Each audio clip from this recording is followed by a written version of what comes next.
People really are relying on us for important information. This is going to be bad. Everyone in this community has evacuated.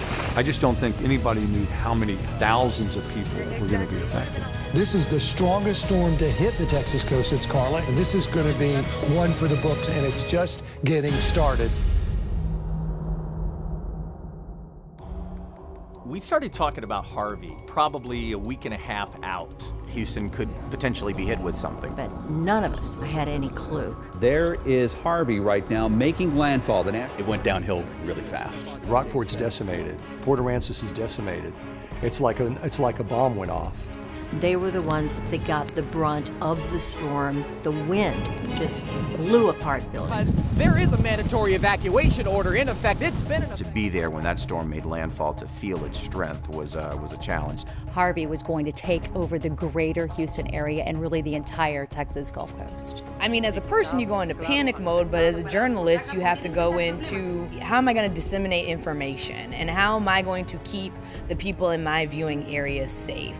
People really want information when there's something that could be threatening them and their families. And broadcasters are the ones who step into the breach and provide that information. So we went into hyperdrive in terms of telling people how to prepare. It's the flood potential that we're concerned with. What made the storm so bad was the sheer amount of rain and for how many days it rained. At the start, some of the higher numbers were in the 30s. But when that 50 came out there, I just could not conceive what that would look like. When you see those numbers coming in, they seem absurd, they seem impossible, but somebody's going to flood.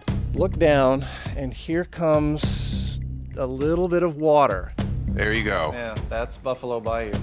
So we go to the top of the stairs overlooking the lobby, and there's a waterfall coming through the front door. No one could have ever anticipated that this storm would knock us off the air. We went from the flooded KHOU studios, and then just a few hours later, we all drove over here to Houston Public Media, and we were back on the air. And we did it with duct tape and whatever else it took. It was our most difficult hour, and it was our finest hour. I don't think anybody was truly ready for it to sit where it sat and just keep drawing that rain up on us. The reservoirs filled up so quickly, and then the release had to come. People who didn't get flooded by the rains suddenly got flooded by the release from the reservoirs, and it was heartbreaking to watch. Residents near the Brazos River, again, take immediate action. Fort Bend County Judge Robert Hebert has upgraded the voluntary evacuation order. 911 is overwhelmed. People panicking, calling for help. We, like so many other families out there, we're just stuck.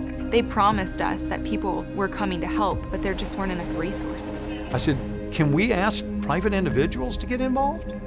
She said, I don't think we have any other choice. I went back on the air and said, this is what the sheriff has told me, that it's beyond them. They need people helping rescue people. When we put the word out, within probably 2 hours, boats are everywhere. You saw Good Samaritans coming out with their rafts, with their jet skis, with their fishing boats, and pulling people to safety. This is actually an apartment complex that is completely underwater. So that first day, we went right to a neighborhood that was underwater, and we began helping with water rescues there. Our car was gone within an hour. It happened so fast. At the beginning of the storm, it was about getting people out. The second part of the story begins, which is the slow road to recovery.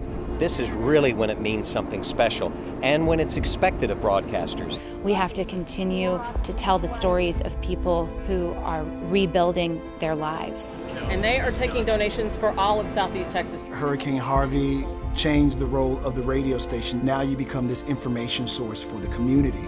We have some drop points for supplies that are going to be shipped down to Houston. They hear the passion in our voice for this, and they see the hours that we're putting in, and people see that we're also committed to what they're committed to. When Michael Berry called for that yesterday, I'm telling you, it was incredible, the number of people who started delivering things to the HPOU.